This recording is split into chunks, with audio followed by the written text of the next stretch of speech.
옛날 깊은 숲속에 한 마녀가 살고 있었다. 그녀는 사람들 사이에서 악명 높았지만 아무도 그녀를 직접 본 적이 없었다. 사람들은 그녀가 마을 사람들의 불행을 조종하고 저주를 내린다고 믿었기 때문에 마녀의 집이 있는 숲 근처로는 발걸음을 하지 않았다. 하지만 그 마녀에 대해 가장 잘 아는 사람은 따로 있었다. 그녀의 이름은 나리였다. 나리는 어린 시절 부모를 잃고 마을에서 홀로 지냈다.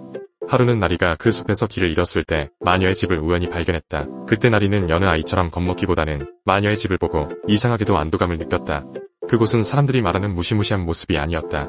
작고 아늑한 오두막에 정원은 다양한 약초와 꽃들로 가득했다. 나리가 집 앞에 다가가자 문이 살짝 열리며 마녀가 모습을 드러냈다. 그녀는 예상과는 달리 흰 머리에 주름이 많았지만 따뜻한 미소를 지닌 노인이었다.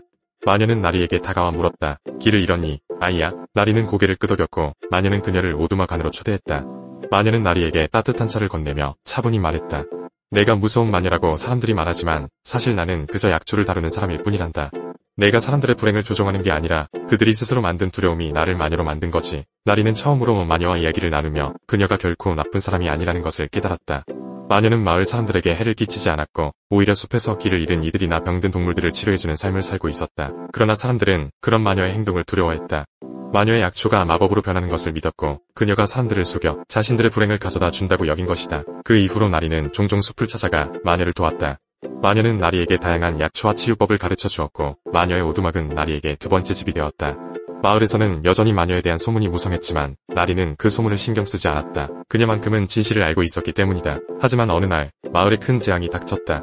갑작스러운 질병이 퍼져 많은 사람들이 고통받기 시작했다. 치료법을 찾기 어려워하던 마을 사람들은 결국 다시 마녀를 의심하기 시작했다. 마녀가 저주를 내린 게 분명해. 사람들은 그렇게 외치며 숲속으로 몰려갔다. 나리도 그들이 마녀의 집으로 향하는 것을 보고 황급히 따라갔다. 마녀는 사람들이 다가오는 것을 이미 알고 있었다. 그녀는 조용히 나리를 바라보며 말했다. 사람들은 나를 다시 찾겠지만 이번에는 나를 믿지 않을 거야. 하지만 기억해라, 나리. 진정한 마법은 사람들 속에 있단다. 그들이 서로를 믿고 치유할 수 있는 힘도 결국 자기들 속에 있지. 마을 사람들은 마녀를 집 밖으로 끌어내려고 했지만 나리가 그 앞을 가로막고 말했다. 마녀는 우리를 저주한 적이 없어요.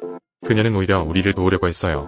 이 병을 고치려면 우리가 두려움을 먼저 이겨내야 해요. 하지만 사람들은 들으려 하지 않았다. 그날 밤 마녀는 스스로 숲속 깊은 곳으로 사라졌다. 그녀는 자신이 마을 사람들 속에 심어진 두려움을 풀어줄 수 없음을 알고 있었다. 그 후로 마을은 점차 마녀에 대한 기억을 지워갔다. 그러나 나리만은 그녀가 남긴 지혜를 간직하고 마녀가 가르쳐준 치유법으로 사람들을 도왔다. 시간이 지나면서 나리는 마을에서 치유사로 불리게 되었고 그가 떠난 마녀의 흔적은 사라졌지만 나리의 손길을 받은 사람들은 마녀가 남긴 진정한 마법이 무엇인지 느끼게 되었다. 마녀가 떠난 이후 숲속에는 여전히 그녀의 정원에서 자란 약초들이 남아있었다. 그리고 그 약초들은 나리의 손길을 통해 사람들에게 다시금 생명을 주기 시작했다.